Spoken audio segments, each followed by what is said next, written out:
Chapter 2 Fire on the Mountain. By the time Ralph finished blowing the conch, the platform was crowded.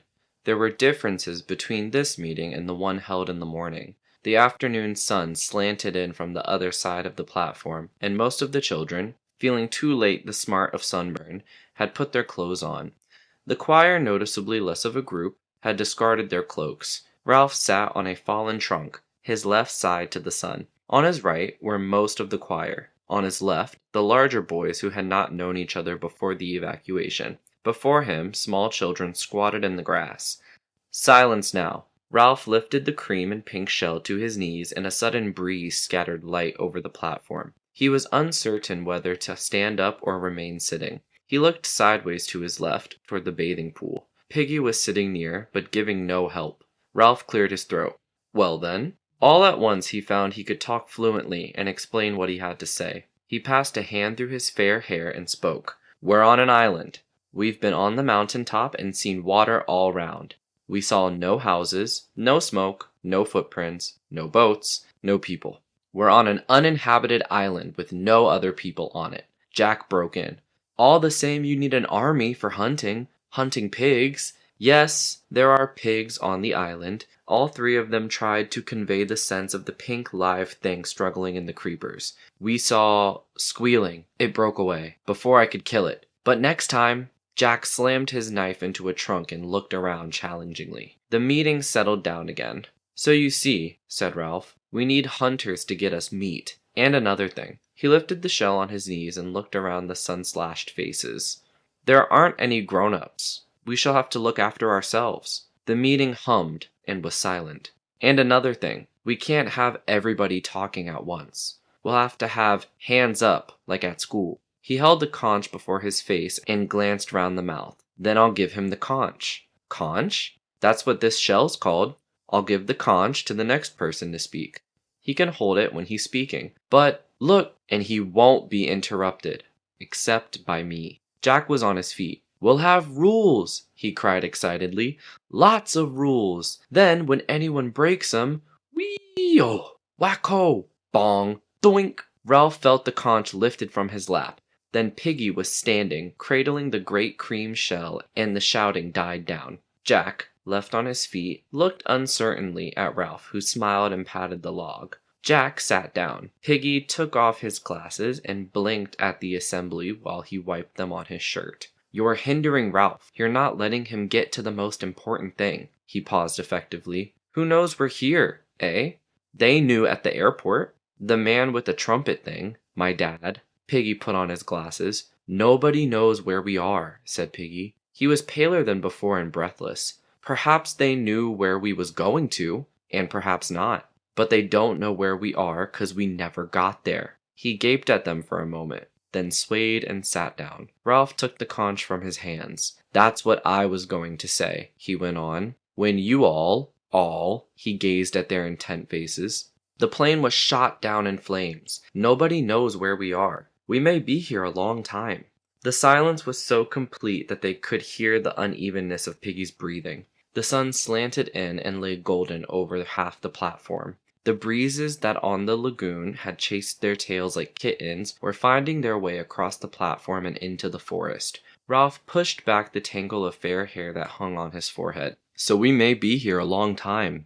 Nobody said anything. He grinned suddenly. But this is a good island. We, Jack, Simon and me, we climbed the mountain. It's wizard. There's food and drink and rocks, blue flowers. Piggy, partly recovered, pointed to the conch in Ralph's hands, and Jack and Simon fell silent. Ralph went on. While we're waiting, we can have a good time on this island. He gesticulated widely. It's like in a book. At once, there was a clamor. Treasure Island! Swallows and Amazons! Coral Island! Ralph waved the conch. This is our island. It's a good island. Until the grown-ups come to fetch us, we'll have fun. Jack held out his hand for the conch. There's pigs, he said. There's food, and bathing water in that little stream along there, and everything. Didn't anyone find anything else? He handed the conch back to Ralph and sat down. Apparently, no one had found anything. The older boys first noticed the child when he resisted. There was a group of little boys urging him forward, and he did not want to go. He was a shrimp of a boy, about 6 years old, and one side of his face was blotted out by a mulberry-colored birthmark. He stood now, warped out of the perpendicular by the fierce light of publicity, and he bored into the coarse grass with one toe. He was muttering and about to cry. The other little boys, whispering but serious, pushed him toward Ralph. "All right," said Ralph. "Come on, then." The small boy looked round in panic. "Speak up!" The small boy held out his hands for the conch, and the assembly shouted with laughter. At once, he snatched back his hands and started to cry. "Let him have the conch!" shouted Piggy. "Let him have it!" At last, Ralph induced him to hold the shell, but by then the blow of laughter had taken away the child's voice. Piggy knelt by him, one hand on the great shell, listening and interpreting to the assembly. "He wants to know what you're going to do about the snake thing." Ralph laughed, and the other boys laughed with him. The small boy twisted further into himself. "Tell us about the snake thing. Now he says it was a beastie." "Beastie?" "A snake thing, ever so big. He saw it." "Where?" "In the woods." Either the wandering breezes or perhaps the decline of the sun allowed a little coolness to lie under the trees. The boys felt it and stirred restlessly. "You couldn't have a beastie, a snake thing, on an island this size," Ralph explained kindly. "You only get them in big countries, like Africa or India." Murmur, and the grave nodding of heads. "He says the beastie came in the dark. Then he couldn't see it." Laughter and cheers. "Did you hear that? Says he saw the thing in the dark." "He still says he saw the beastie. It came and went away again and came back and wanted to eat him. He was dreaming." Laughing, Ralph looked for confirmation round the ring of faces. The older boys agreed, but here and there, among the little ones, was the doubt that required more than rational assurance. He must have had a nightmare, stumbling about among all those creepers. More grave nodding. They knew about nightmares. "He says he saw the beastie, the snake thing, and will it come back tonight? But there isn't a beastie. He says in the morning it turned into them things like ropes in the trees and hung in the branches. He says will it come back tonight? But there isn't a beastie." There was no laughter at all now, and more grave watching. Ralph pushed both hands through his hair and looked at the little boy in mixed amusement and exasperation. Jack seized the conch. "Ralph's right, of course. There isn't a snake thing, but if there was a snake, we'd hunt it and kill it. We're going to hunt pigs to get meat for everybody, and we'll look for the snake too." "But there isn't a snake. We'll make sure when we go hunting." Ralph was annoyed and, for the moment, defeated. He felt himself fancying something ungraspable. The eyes that looked so intently at him were without humor. "But there isn't a beast." Something he had not known was there rose in him, and compelled him to make the point, loudly and again. "But I tell you, there isn't a beast." The assembly was silent. Ralph lifted the conch again, and his good humor came back as he thought of what he had to say next. "Now we come to the most important thing. I've been thinking. I was thinking, while we were climbing the mountain," he flashed a conspiratorial grin at the other two, "and on the beach just now, this is what I thought. We want to have fun, and we want to be rescued." The passionate noise of agreement from the assembly hit him like a wave, and he lost his thread. He thought again. "We want to be rescued, and of course, we shall be rescued." Voices babbled, the simple statement unbacked by any proof, but the weight of Ralph's new authority brought light and happiness. He had to wave the conch before he could make them hear him. "My father's in the Navy. He said there aren't any unknown islands left. He says the Queen has a big room full of maps and all the islands in the world are drawn there. So the Queen's got a picture of this island." Again came the sounds of cheerfulness and better heart. "And sooner or later, a ship will put in here. It might even be Daddy's ship. So you see, sooner or later, we shall be rescued." He paused, with the point made. The assembly was lifted towards safety by his words. They liked and now respected him. Spontaneously, they began to clap, and presently the platform was loud with applause. Ralph flushed, looking sideways at Piggy's open admiration, and then the other way at Jack, who was smirking and showing that he too knew how to clap. Ralph waved the conch. "Shut up! Wait! Listen!" He went on in silence, borne on his triumph. "There's another thing. We can help them to find us. If a ship comes near the island, they may not notice us. So we must make smoke on top of the mountain. We must make a fire." "A fire? Make a fire?" At once, half the boys were on their feet. Jack clambered among them, the conch forgotten. "Come on, follow me!" The space under the palm trees was full of noise and movement.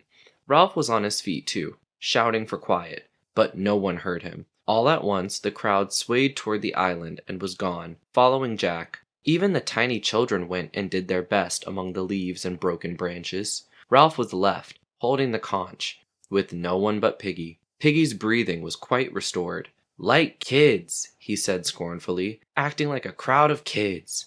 Ralph looked at him doubtfully and laid the conch on the tree trunk. "I bet it's gone tea time," said Piggy. "What do they think they're going to do on that mountain?" He caressed the shell respectfully, then stopped and looked up. "Ralph, hey, where are you going?" Ralph was already clambering over the first smashed swaths of the scar. A long way ahead of him was crashing and laughter. Piggy watched him in disgust. "Like a crowd of kids." He sighed, bent, and laced up his shoes. The noise of the errant assembly faded up the mountain. Then, with the mattered expression of a parent who has to keep up with the senseless ebullience of the children, he picked up the conch, turned toward the forest, and began to pick his way over the tumbled scar. Before the other side of the mountain top was a platform of forest. Once more, Ralph found himself making the cupping gesture. "Down there we could get as much wood as we want." Jack nodded and pulled at his underlip. Starting perhaps 100 feet below them on the steeper side of the mountain, the patch might have been designed expressly for fuel. Trees forced by the damp heat found too little soil for full growth, fell early, and decayed. Creepers cradled them, and new saplings searched a way up. Jack turned to the choir who stood ready. Their black caps of maintenance were slid over one ear like barrettes. "We'll build a pile. Come on." They found the likeliest path down and began tugging at the dead wood, and the small boys who had reached the top came sliding too till everyone but Piggy was busy. Most of the wood was so rotten that when they pulled it, it broke up into a shower of fragments and woodlice and decay, but some chunks came out in one piece. The twins, Sam and Eric, were the first to get a likely log, but they could do nothing till Ralph, Jack, Simon, Roger, and Maurice found room for a handhold. Then they inched the grotesque dead thing up the rock and toppled it over on top. Each party of boys added a quota, less or more, and the pile grew. At the return, Ralph found himself alone on a limb with Jack, and they grinned at each other, sharing this burden. Once more, amid the high breeze, the shouting, the slanting sunlight on the high mountain was shed, that glamour, that strange invisible light of friendship, adventure, and content.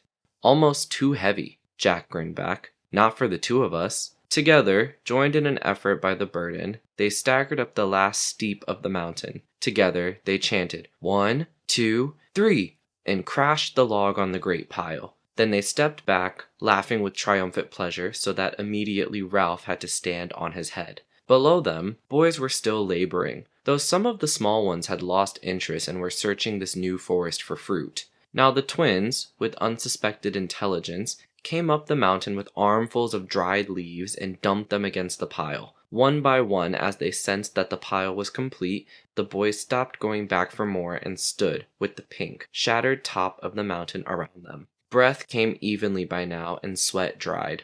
Ralph and Jack looked at each other while society paused about them. The shameful knowledge grew in them, and they did not know how to begin confession. Ralph spoke first, crimson in the face. "Will you?" He cleared his throat and went on. "Will you light the fire?"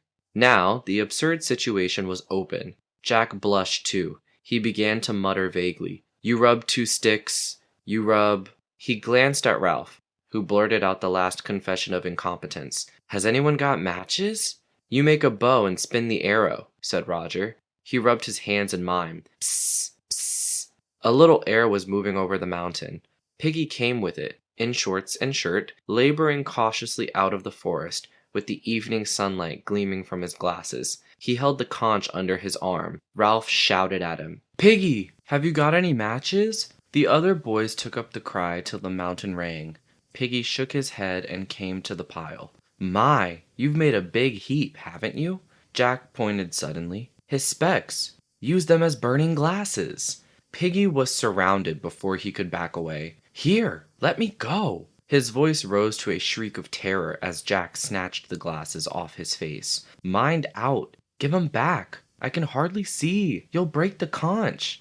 Ralph elbowed him to one side and knelt by the pile. Stand out of the light. There was pushing and pulling and officious cries. Ralph moved the lenses back and forth, this way and that, till a glossy white image of the declining sun lay on a piece of rotten wood. Almost at once, a thin trickle of smoke rose up and made him cough. Jack knelt too, and blew gently so that the smoke drifted away, thickening, and a tiny flame appeared. The flame, nearly invisible at first in that bright sunlight, enveloped a small twig, grew, was enriched with color, and reached up to a branch which exploded with a sharp crack. The flame flapped higher, and the boys broke into a cheer. "My specs!" howled Piggy. "Give me my specs!" Ralph stood away from the pile and put the glasses into Piggy's groping hands. His voice subsided to a mutter. "Just blurs, that's all. Hardly see my hand." The boys were dancing. The pile was so rotten and now so tinder dry that whole limbs yielded passionately to the yellow flames that poured upwards and shook a great beard of flame 20 feet in the air. For yards round the fire the heat was like a blow, and the breeze was a river of sparks. Trunks crumbled to white dust. Ralph shouted, "More wood! All of you, get more wood!"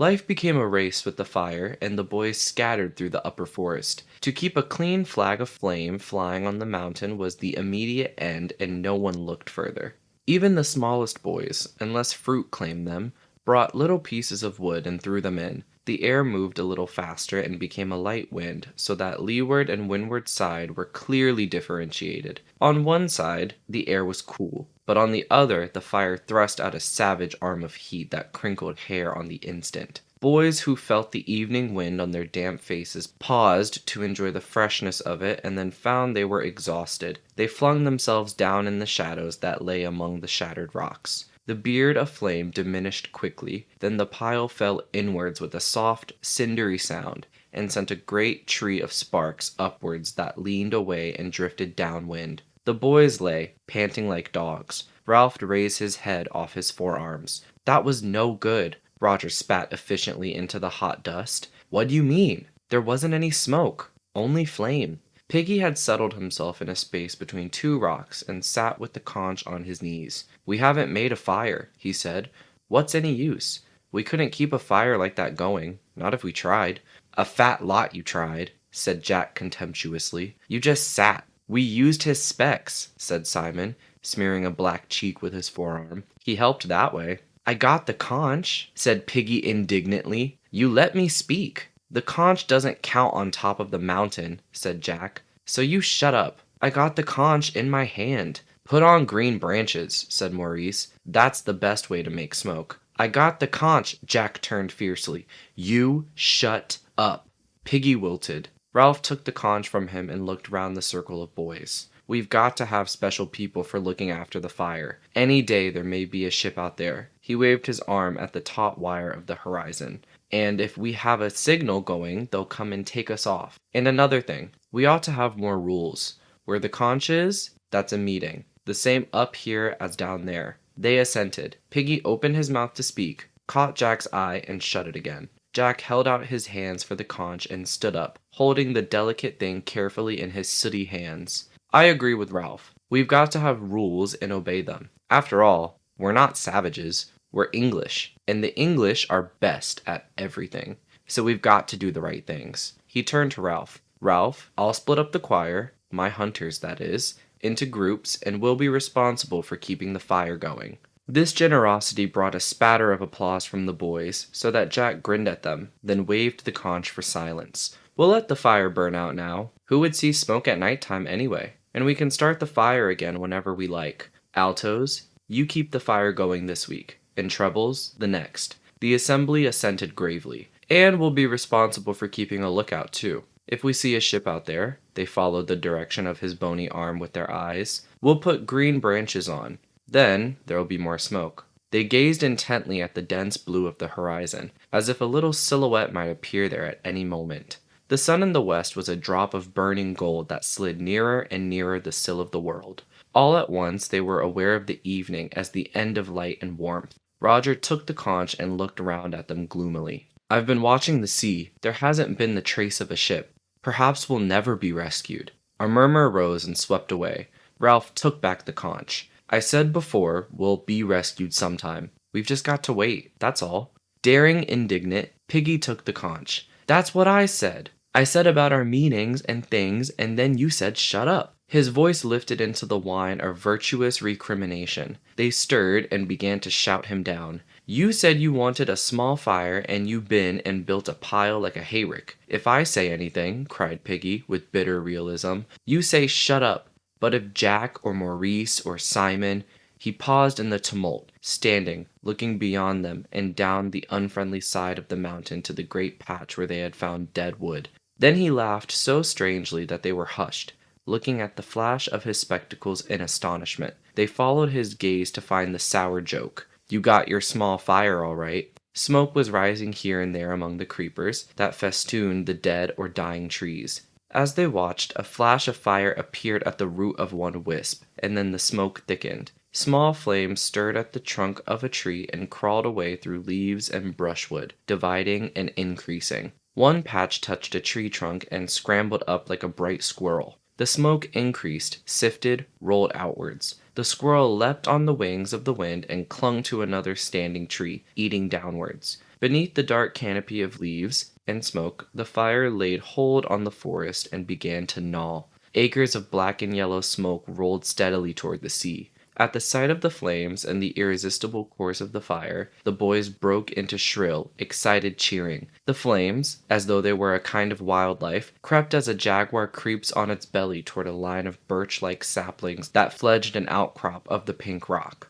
They flapped at the first of the trees, and the branches grew a brief foliage of fire. The heart of flame leapt nimbly across the gap between the trees, and then went swinging and flaring along the whole row of them. Beneath the capering boys, a quarter of a mile square of forest was savage with smoke and flame. The separate noises of the fire merged into a drum roll that seemed to shake. You got your small fire all right. Startled, Ralph realized that the boys were falling still and silent, feeling the beginnings of awe at the power set free below them. The knowledge and the awe made him savage. Oh, shut up. I got the conch, said Piggy in a hurt voice. I got a right to speak. They looked at him with eyes that lacked interest in what they saw, and cocked ears at the drum roll of the fire. Piggy glanced nervously into hell and cradled the conch. We got to let that burn out now. And that was our firewood. He licked his lips. There ain't nothing we can do. We ought to be more careful. I'm scared. Jack dragged his eyes away from the fire.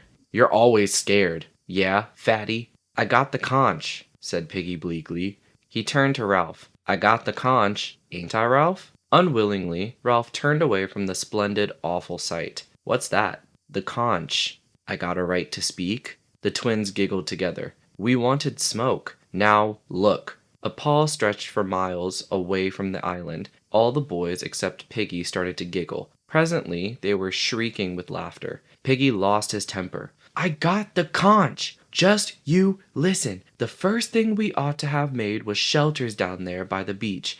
It wasn't half cold down there in the night, but the first time Ralph says fire, you goes howling and screaming up this here mountain, like a pack of kids. By now, they were listening to the tirade. How can you expect to be rescued if you don't put first things first and act proper? He took off his glasses and made as if to put down the conch, but the sudden motion toward it of most of the older boys changed his mind. He tucked the shell under his arm and crouched back on a rock. Then, when you get here, you build a bonfire that isn't no use. Now you been and set the whole island on fire. Won't we look funny if the whole island burns up? Cooked fruit, that's what we'll have to eat, and roast pork, and that's nothing to laugh at. You said Ralph was chief and you don't give him time to think. Then, when he says something, you rush off. Like. He paused for breath and the fire growled at them. And that's not all. Them kids, the little uns, who took any notice of 'em? Who knows how many we got? Ralph took a sudden step forward. I told you to. I told you to get a list of names. How could I? Cried Piggy indignantly. All by myself? They waited for 2 minutes, then they fell in the sea. They went into the forest. They just scattered everywhere. How was I to know which was which? Ralph licked pale lips. Then you don't know how many of us there ought to be? How could I with them little uns running around like insects? Then, when you three came back, as soon as you said make a fire, they all ran away, and I never had a chance. That's enough, said Ralph sharply, and snatched back the conch. If you didn't, you didn't. Then you come up here and pinch my specs. Jack turned on him. You shut up. And them little uns was wandering about down there where the fire is. How do you know they aren't still there? Piggy stood up and pointed to the smoke and flames. A murmur rose among the boys and died away. Something strange was happening to Piggy, for he was gasping for breath. That little gasped Piggy. Him with the mark on his face. I don't see him. Where is he now? The crowd was silent as death. Him that talked about the snakes? He was down there. A tree exploded in the fire like bomb. Tall swathes of creepers rose for a moment into view, agonized, and went down again. The little boys screamed at them. Snakes! Snakes! Look at the snakes! In the west, and unheeded, the sun lay only an inch or two above the sea. Their faces were lit redly from beneath. Piggy fell against a rock and clutched it with both hands. That little that had a mark on his face? Where is he now? I tell you, I don't see him. The boys looked at each other fearfully, unbelieving. Where is he now? Ralph muttered the reply as if in shame. Perhaps he went back to the... Beneath them, on the unfriendly side of the mountain, the drum roll continued.